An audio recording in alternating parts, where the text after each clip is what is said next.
Application of integral, specifically area between curves and average value. Let's say we have these two functions. We have g below and f above. If we want to find the area between these two curves, we can use the same method as we also use when we want to find an area below a curve. So if we want to find the area in the left, we can see that the area in the left is equals to the area in the middle minus the area in right. The area in the middle, by using definite integral, is integral from a to b of fx dx, while the area in the right is integral from a to b of gx dx. So we will have the area that we want is the integral from a to b fx minus gx dx. And you know what's next? Exercise.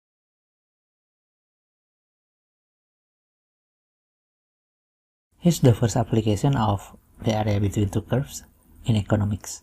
Lorenz curve is a device used by both economists and sociologists to measure the percentage of society's wealth that is possessed by a given percentage of its people, or, to be more specific, the fraction of total annual national income earned by the lowest paid 100x% of the wage earners in a society.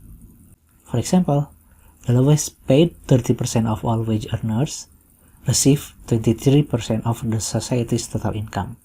Then the value of the Lorenz function for 0.3 is 0.23.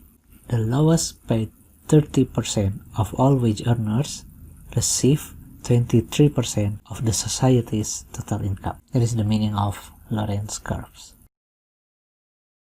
These are a few properties of the Lorenz curves. The first one is Lx is increasing and Lx is between 0 and 1 because Lx is percentage, over 100%.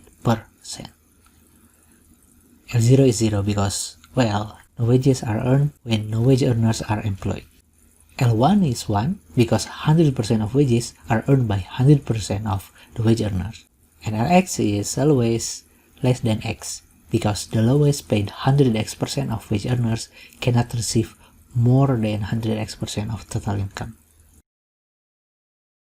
Here's the graphic of Lorenz curve.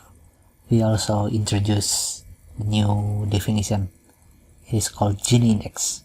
You can see that Gini index is the ratio of area of R1, the one in the middle, and area of R2, the one on the right.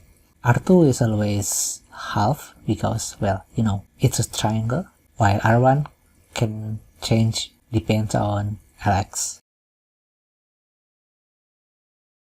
The line y equals x represents the ideal case corresponding to complete equality in the distribution of income or wealth. So wage earners with the lowest 100x% of income receive 100x% of the society's wealth. Let's not get bogged down to the debate between socialism and capitalism, but let's just see this as it is. It is a Lorenz curve. So the closer a particular Lorenz curve is to the line, the more equitable the distribution of wealth in the corresponding society. The total deviation of the actual distribution of wealth in the society from complete equality is the area of the region R1.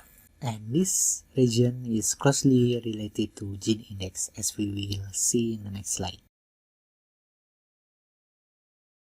As we introduced this index 2 slides before, Gini index is the ratio of R1 and R2.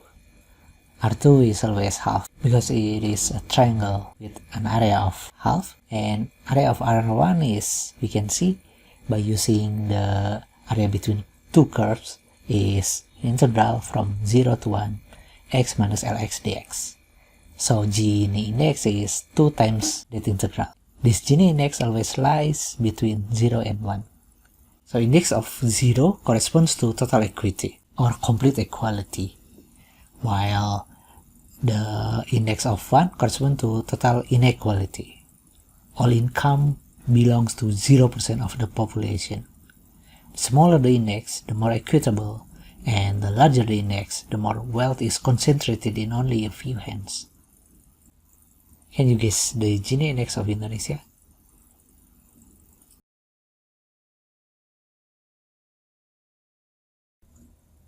And here is the exercise.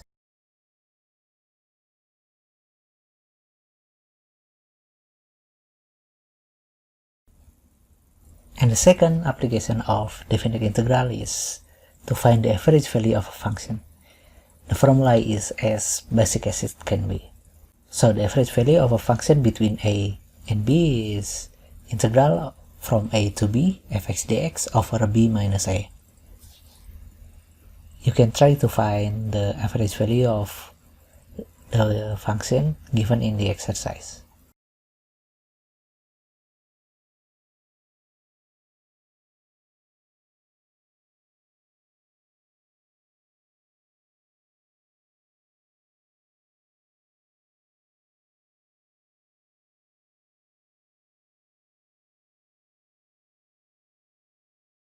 See you next time.